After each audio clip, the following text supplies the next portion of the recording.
Hi everybody, I'm teZa Lord, and I am offering you this gift of how I practice yoga. Since I was a teenager, I have been almost a daily practitioner of the Hatha yoga, which is the physical yoga. And by 21, I was meditating.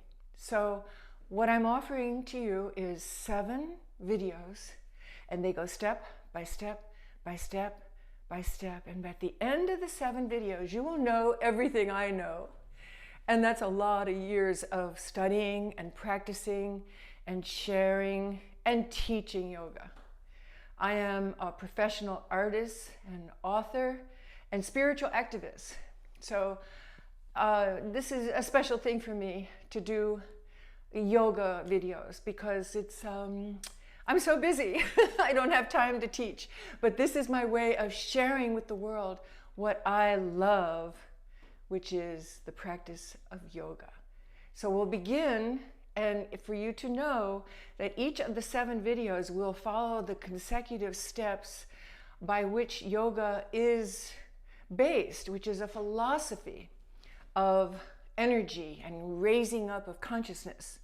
So instead of the usual way of people saying, oh, I want to get buff and I want to really have a strong body, we're going to start with the spiritual aspect of yoga.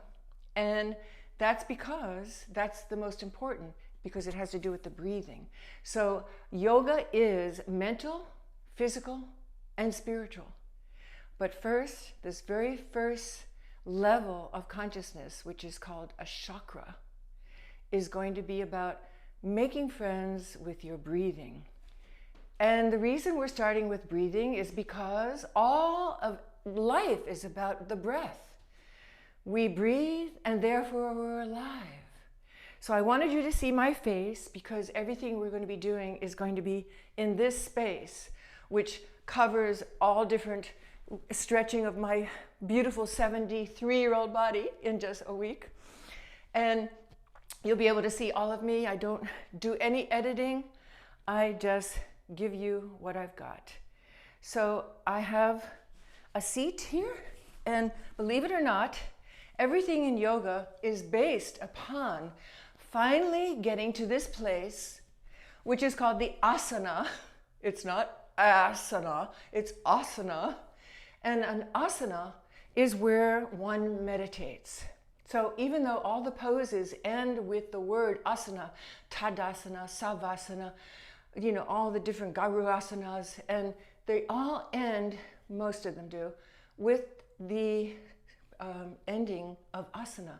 That means that we sit in a place to meditate, and all the poses lead up to that state where we are connected with our breath, and we get into that very deep relationship with breathing. So we're going to begin that way. So some of you might want to use a prop. So you can either get yourself a prop or use a bunch of towels, or if you have an extra yoga mat, you can fold it up and tape it up, which I like, and you can use that to sit under your hip bones, because when you raise yourself up a little bit, it's much better for your back and your posture than just sitting flat on the floor. Of course, if you're very, very limber, you can sit on the floor. Now, this other one can be put under like a knee or some other place where it makes you feel comfortable. What you want is no body aches. So the purpose of doing all Hatha yoga, the physical, is so that when we get ready to have the relationship with our spiritual self, we have no physical pain. And that's the beauty of yoga, because we start, for those of us who didn't have teachers, I didn't have a teacher, I started from a book, and I just started with the poses. And then I learned about mentally focusing, which is what we're doing today with the specific way of tuning into our breath. And then finally, after years of doing yoga on my own and having some teaching, I tapped into the spiritual side. So we're going right for the juggler today. We're going right to the heart of yoga. So join me And I want to tell you that nothing's going to be repeated too much. In these 7 videos, we're going to go step by step. So what you hear today, if I make reference to it in another video, I will not be explaining. So make sure you're really comfortable with this video. Watch it as many times as you can until you're ready for the next step. And for those of you who are looking for an intense workout, you can skip to number 7 if you want, but you might lose a lot of benefit, because this is scientific and this is a step-by-step procedure, and you'll just lose a lot of the nuances if you think you're just looking for a workout. So here we are. We're on our asana, which is the seat that we sit on in order to become connected. And we have a human body and we have lungs. And every single person alive, even if they are in a coma, is breathing. And so this is the very first beginning of consciousness, the breath, tapping the breath. The first chakra has to do with survival. What do we do to stay alive? How do we eat? How do we get out of the weather? How do we avoid being eaten by the wild beasts or getting violently in the way of a crazy person today? This is all first chakra stuff. We're going to tune into the breath, which is the best fortification also for strengthening our outer relationship with all that is in existence. And we'll be doing a few movements once we get the breath harnessed. So you can either close your eyes or not, and know that even if you are a blind person, I will be explaining everything in minute detail. So do not feel you have to look at the screen all the time. Matter of fact, it would be good if you just watch this once and then listen to it the next time you do it and go with me into the deepest state you possibly can, which helps if you have your eyes closed for this particular exercise. When we start doing the physical ones, you do not want to close your eyes at all, but we'll get to that later. So here we go. We're going to start breathing just normally and naturally, always through our nose. Just have a nice, gentle beginning pace. Feel the air coming in through your nose. Feel the air leaving your nose. No big problems. Make sure everything is shut off around you. No screens, no phone, no text. If you want to have a gentle music playing, do. We will have music playing once we get our breath worked out here. I don't want you to be distracted by anything. So breathing in and breathing out at your own pace.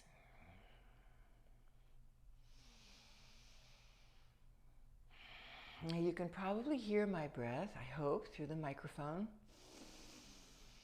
because it's good if you make a noise.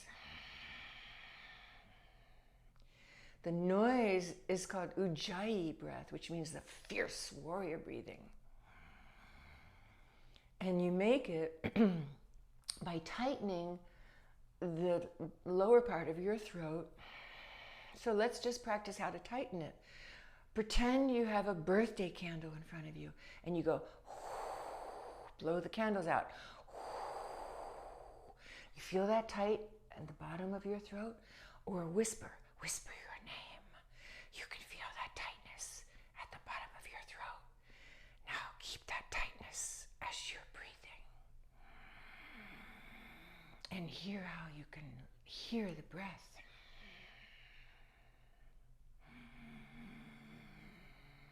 Exaggerate it if you want.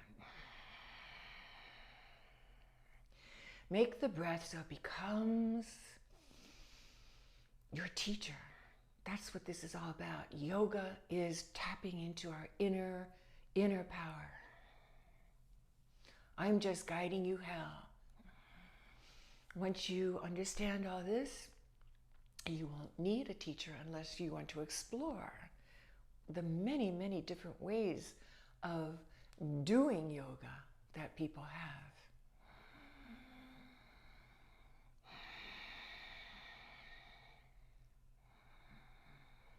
Now, this is a gentle, kind breath. If anything comes up in your mind like, oh, what the heck is going on? Why am I here? I want to be doing headstands and sweat and get my six-pack abs going. If that's happening, just be kind to yourself and know that this is the very first step of a journey that will take you to the highest, the penultimate, the ultimate, and beyond, the connection between your earthly self and your eternal self, your spirit. It all begins with making friends with your breathing. Feel the breath coming in and out.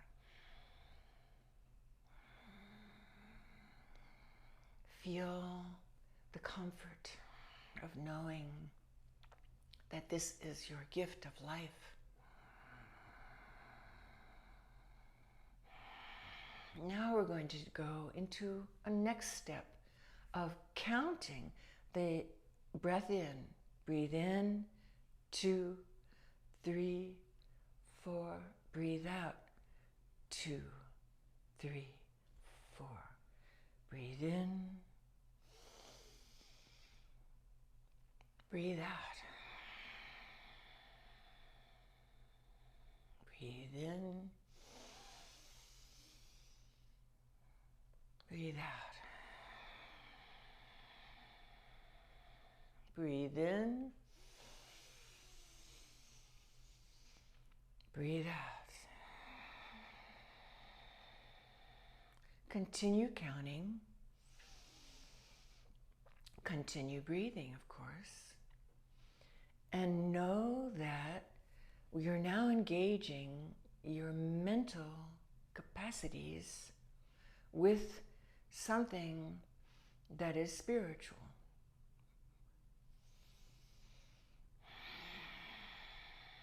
So we have the spiritual, which is the breath, which happens even when you're asleep, even when you're unconscious. It's your spiritual connection to life.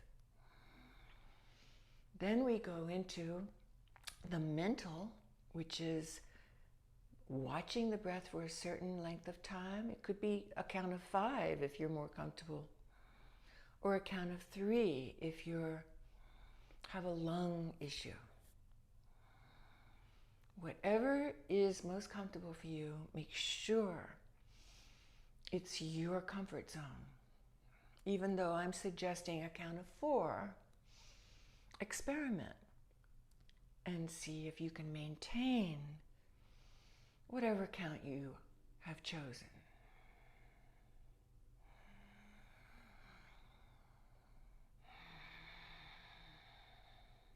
So, the spiritual, the breath itself. I'm talking, but you're continuing breathing, don't forget. The mental, which is now watching with vivid interest and counting. Now we have the physical. And to show you that, I'm going to come closer to the camera, because the physical has to do with the diaphragm. The diaphragm is a flat muscle that's above your intestines and below your lungs, and it controls by going in and out like this, or actually it's more like a parachute going, pushing up the lungs and pushing down. It controls your breathing. So the diaphragm is the physical aspect of breathing that opera singers know about, and people who are going through hard times like pain are taught, because when you tune into this kind of breathing, it alleviates pain and it helps you to focus on having good, strong, deep breaths So I'm turning to the side to show you. As I breathe in, I'm releasing my diaphragm. And as I breathe out, I'm punching up the diaphragm with my ab muscles. Breathing in, breathing out. Can you see that? I'm trying to get an outline here against the wall. Breathing in, I'm pushing it out on purpose. Breathing out. Breathing in, breathing out. Breathing in, breathing out. As you're sitting, you can just have your hand gently on your belly. Breathing in, feel your hand expand. And breathing out, your hand contracts in toward your spine. Breathing in and breathing out. Breathing in and breathing out. So now we have the physical, which is using the diaphragm. The mental, which is getting all this coordinated, and possibly you're still counting, but making sure the amount of time coming in the in-breath is equal to the out-breath. And then the spiritual is the gift of life. The fact that we are breathing, even if we forget about the mental and the physical. So before I go sit down, I'm coming up to the camera to show you another thing. As you continue with your breathing, don't stop. Okay, so now we're going to talk about the expression on our face, which is very important in yoga. It's called drishti. Drishti means that the eyes are focused on one thing. They're never going like this, or checking out somebody in the second row of a class, or seeing how I look in the mirror. No. Yoga is always focused on one spot. And if there's no mirror, then you pick like a little tiny dot somewhere, either on a carpet or a leaf if you're outside, or a little something that won't blow away, not a dandelion puff that goes all over. Focus your eyes on one spot. And then the other part of the drishti, which is the whole face, is a pleasant look on your lips. So there's never anything like this. Oh, gotta do this. Whenever you see somebody like that, they are not practicing yoga. They are in the gym. So you can do, it's called a Buddha smile. I call it a Buddha smile. It has just a little tiny upturn. It's not like that, but it's just a tiny little upturn. And it's good for training the muscles, but it's also just to bring affirmation and joy and ease into the practice that we're embarking on. So the drishti is going to be a very important part of our time together, including all the other little things that we're going to be learning. So as the drishti is focused with the eyes on one particular spot, it could be internally. If you have your eyes closed, keep your eyes focused on, maybe you see a spot of light. Maybe you can think of your third eye, which is called the nilabindu. The third eye is the blue pearl.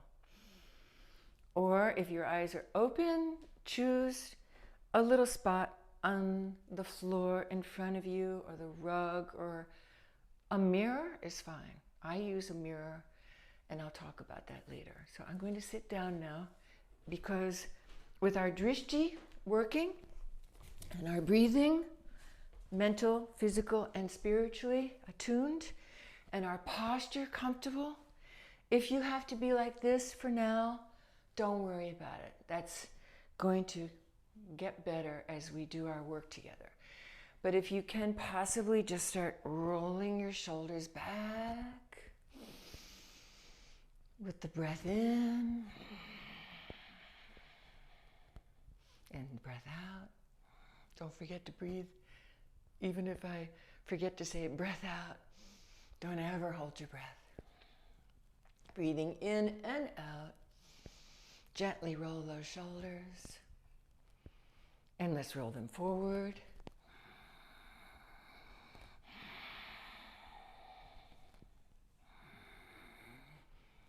Remember, the drishti is the focus of the eyes, always steady, never roaming around, and the pleasant Buddha smile.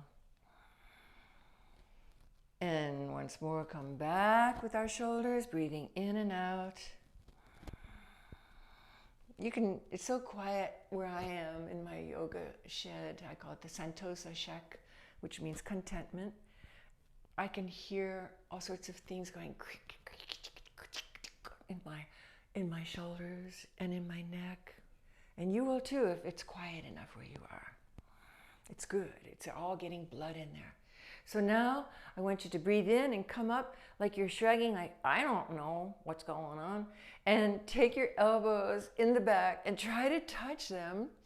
But of course you won't be able to. And then put your hands down and see how your chest has been thrust out and your shoulder blades are like wrapped on your back like angel wings. And this is a very good posture.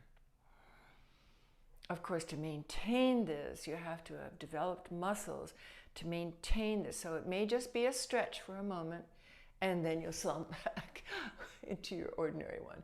But whenever you're feeling tight or you want to loosen up, especially sitting at the computer desk, this is a good way to do it. Let's do it one more time. So first we're rounding the shoulders, and that's also opening up the chest, helping us to breathe better. I have a prop under my one knee just because I feel more comfortable. I am sitting on a bolster, which is an old yoga mat. We have so many things going on here already. And now the shrug with the breath in and breath out. Get those elbows to touch or want to touch, and breathe out. Let your shoulders come down and gently put your hands on your knees or thighs. So we're going to do some neck stretches. And first we're going to just do very gentle isometrics, because if any of you have neck issues, just be very gentle and very slow, and eventually we're going to loosen things up. So I'm going to take my left hand, hold it against my left forehead, and I'm going to press into it, going to the left. And it's very gentle. I'm counting 5, 4, 3, 2, 1. And gently come back. If you have to help it come back, that's fine. We're starting really slowly because it's better to be gentle with your neck. The same thing with the right hand. Put it up against your right forehead. It's actually on the side of the head. You can see it's directly on the side. And then I'm going to press my head going toward the right. And I'm pressing like crazy with my hand into it. So what's happening here, and you're counting 5, and you're stretching the neck muscles on the left-hand side, on the opposite side. And release. Okay, so we're going to do it again. Most of the asanas that we do, the poses, because a pose is called an asana, and where we're sitting is the asana, we're going to do twice, because the first time you're just getting used to it. The second time your body has responded and you're loose. So now we go to the second time, and bringing your head over to the left, pushing into the head, going to the right, and feeling your right hand side of your neck opening up, and making sure you're really pressing hard against that head. If I let go of my hand, it would be a drastic stretch, so don't do that. And bring your head back up. And on the other side, the right hand pressing, and the left head, your head is pressing into the right hand, and we're getting the stretch on the left side. It's a lot of lefts and rights and feets and everything. It's easy to get mixed up when you're giving instructions for yoga. And release. Okay, good. Now, that's just to warm things up. So we're going to take our eyes, and the drishti is going to go from the front to the side. The drishti now is going to be the side. So when I say the drishti, that means my eyes are totally focused. I have a nice convenient spot on my wall. Sometimes I actually make a mark on the wall just with a little magic marker so I can have a drishti point because I don't have such dirty walls. And I'm feeling this nice stretch.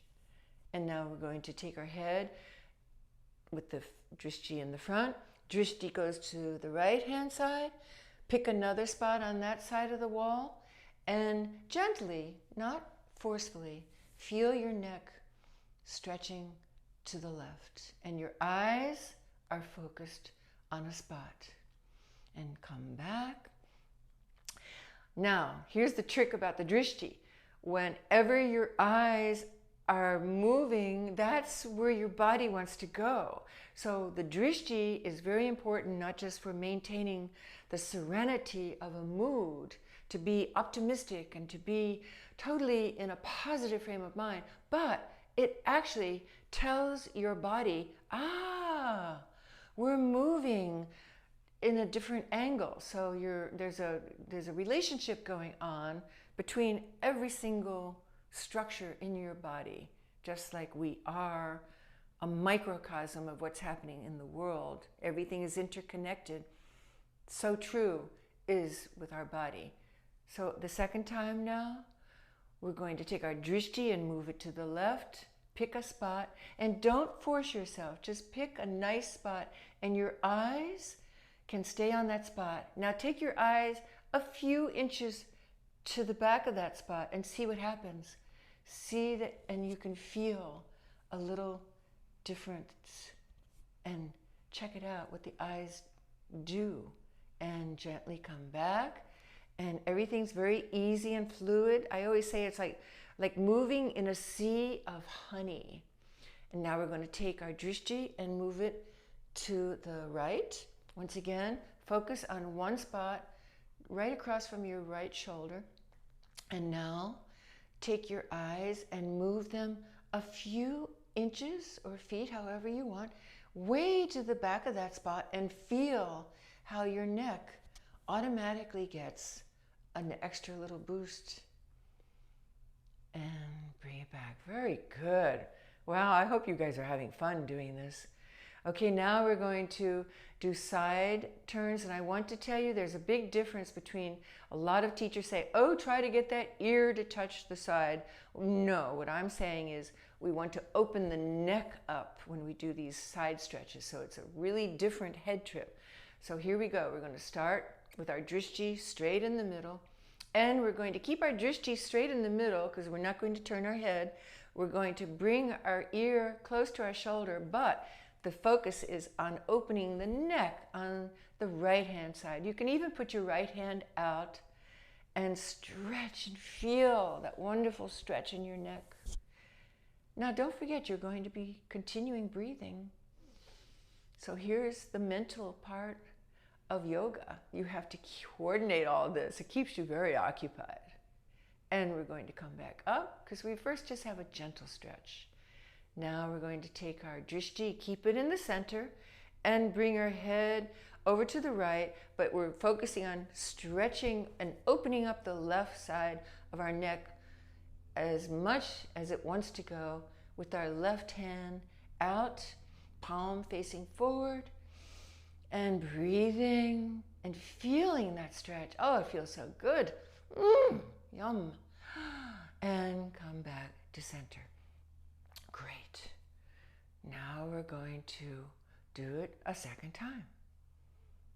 And we're going to take our left ear toward the left shoulder, but the focus is on the right hand side, opening that neck And putting the right hand out, palm facing forward. Drishti is either on a spot or you can close your eyes and feel this nice stretch, focusing on your breathing also. Stretching, breathing, drishti, yes. And come back to center. And the other side, right ear goes towards right shoulder. Keep the shoulders down, don't hunch them up. Keep the right head, the right ear going towards the shoulder, but we're focusing on the left side of the neck, opening. Don't move your drishti off of the center, don't move to the side. And the extended left hand, palm is facing forward. And just enjoy that beautiful stretch and come back to center. Now sometimes if you have a weakness in your neck, I've seen people give instructions where, I'm going to just show you, where you can actually help your neck come back like that. So it's up to you. If you have an extremely weak neck, please be gentle with it. Help it come back up. Don't do anything that's going to strain your neck. And you have to be the one who knows what's going on with your body. And this is very important. So we're going to continue breathing. And you're very mindful of the regular in and out. And you're very mindful of the drishti that is now has a little Buddha smile. Not a joker face, but never a grimace. And if you ever feel that you're making too much of an effort and you feel your face going into a frown, know that you are not doing yoga. You are doing something else. So as you continue with the breathing, I'm going to talk a little bit more about how you have to become aware of what's going on inside of your body. This is imperative for us to continue with our work together. So it's going to be right here next to breathing, and the drishti is awareness, body awareness. So what does that mean? That means that if you're having a bad neck day, be gentle. Like let's say you slept very strangely and you woke up with a crick in your neck, you know, that hurts. So you know that you have a different kind of a neck today than you did yesterday. So you want to be very kind to your neck. And as we do our neck stretches, you want to say, I'm a little funky on one side, so I'm going to go just a tiny bit rather than what I did the day before. And maybe I need to help it up a little bit because it got really stressed. Maybe you even have a whiplash. Sometimes people get whiplashes from dogs pulling on their chain or a car accident, of course. Necks are very delicate things, but we're going to be doing a lot of neck strengthening asanas. And so don't worry, your neck will get strong by the end of our journey together. The one last thing I want to share with you today, because it's very important, and we'll be getting into more physical asanas in our next time together, because we're going to be raising the energy up from survival to the next consciousness chakra, which is the second chakra, which is about creativity. We're going to be moving our bodies creatively and thinking about how consciousness is used creatively. That's why we have to have clear consciousness. So you're focusing on your breathing as you're listening to me. The next thing I'm talking about is called the mulabandha. Now that sounds very exotic, and a lot of yoga teachers never even mention it until you've already been studying for decades. But to me, it is so important that I'm going to talk about it right now because so many of the asanas we'll be doing are about stabilizing and balancing and strengthening. And the mulabandha, which is called a lock, bandha means lock, and mula means it's at the very base of the spine, which is where the first chakra is located. The first chakra is located at the very base of the spine, and it has a color. The color is red, survival. And it has a mantra, which is Lam, Lam, Lam. So when I talk about the mulabandha, I'm talking about, right now I am using a mulabandha, but you can't see it because it's internal. And it is a lock that we form by squeezing all the muscles in what's called the perineum, which is also called the pelvic floor, which holds everything together. And we're just going to do a few exercises here so you become familiar with the mulabandha. And in the future, when we start doing our asanas, the poses, you will already be so familiar with the mulabandha that all I have to say is engage your mulabandha and you will know what I mean. So the mulabandha is something that you use every time you really have to pee and you can't get to a bathroom or a bush. So when you really have to pee, you know what I'm talking about. You have that squeezing feeling in there and you squeeze it hard to make sure that nothing's releasing without your permission. That's the mulabandha. So to squeeze it is something that we can do. It's also called the Kegel effect for women. You know, it's very good for keeping the woman's functioning strong. And the men also have the mulabandha, but it doesn't affect their sexual parts as much as the women benefit from doing this mulabandha. So we're going to pretend just for a minute that you're in the grocery store and you have a line and you can't get to the bathroom, and all of a sudden you feel, oh, the urgency, it is here. Well, of course you can control it. So you squeeze, and let's squeeze now, and squeeze. And squeeze, you feel it? Yeah, you can't see it. It's invisible. Squeeze it. Nobody knows what's going on except you. And now squeeze it for 1, 2, 3, and release. That's the mulabandha. Breathe in and squeeze that mulabandha. 2, 3, 4, 5, and release. Yes, that's the mulabandha. So whenever you have a moment, practice squeezing, squeezing, squeezing the perineum, all those muscles. Pretend you have to pee, even if you can't pee, even if you don't have to pee, just squeeze and then bring yourself to holding it for longer periods. And the way that we'll be using this bandha, the mulabandha, which is at the base of the spine, is for sustaining poses that are very difficult to, virtually impossible to hold unless you have engaged the mulabandha. And that's something like standing on one leg. It's called tree pose, vrikasana. And see, it ended with asana. Vrik means tree, asana means pose. So you'll be getting all this. It'll be coming so natural. By the time we get to our 3rd or 4th lesson, I'll just be saying, okay, make sure your mulabandha is strong, and you will know the difference.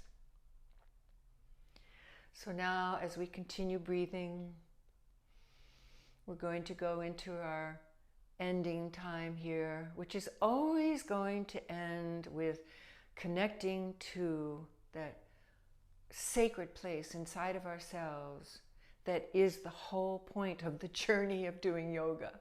Yes, we get strong bodies. Yes, we increase our immune systems. Yes, we have terrific bodies, but we become still in our minds because we're working with breath. And we become calm about life in general because we have learned to accept things as they are by working with our mental, physical, and spiritual all together. That's what this life is all about. Mental, physical, and spiritual. So I'm a big lover of chanting, and I am going to chant. And you don't have to join me, but you might want to try. If it's new and funky for you, you'll get used to it because I'm always going to either begin or end our time together with the seed mantra, which is Om. It's also pronounced Aum, Aum, instead of Om, like rhyming with home. Sanskrit people, they pronounce it with two syllables, Ah and Oh, Om, Aum. You'll get it. Aum instead of just Om. And that is called the seed mantra. And the first chakra, as I said earlier, the mantra is Lam. Lam. Lam. So we will just sing it 3 times. Om Lam. Om Lam. And for each of our lessons, we will be going to a new and higher elevation of consciousness, and each one of those has its own mantra. So as we continue, we will be singing all the mantras of the chakras together. And after I finish singing 3 times, I just want you to sit or lie down if you want to, because now's the quiet time. If you're lying down, it's called savasana, which means the dead pose, but I call it the aware corpse. I give different names to asanas, but the savasana is when you're lying down and just being absolutely still. So you've already learned a few names of yogic things. So now you can join me. You can either listen or you can participate in the chant of Om Lam, and then we're going to be quiet and you're going to continue listening to your breath. Just listening, not engaging in the counting, just listening to the breath for however long you want. And that is meditation, just stilling the mind. During that time, we're quiet together. If a thought comes into your mind, just watch it, like as if it was a cloud drifting by on a beautiful day. And the trick is you don't talk to it. You just watch it. And it disappears, just like the clouds do. And it takes practice. Little by little, you will become better at meditation. So don't be frustrated and be very kind to yourself. So I am going to say goodbye for now. Namaste. That means my light recognizes your light. Namaste to you all. And namaste to myself. Because once I chant, I am not going to speak anymore. And we'll meditate together. Until next time, my friends. Namaste.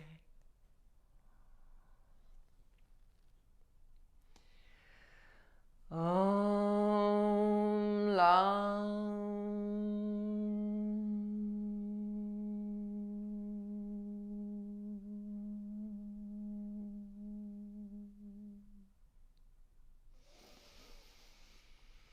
Om Lam.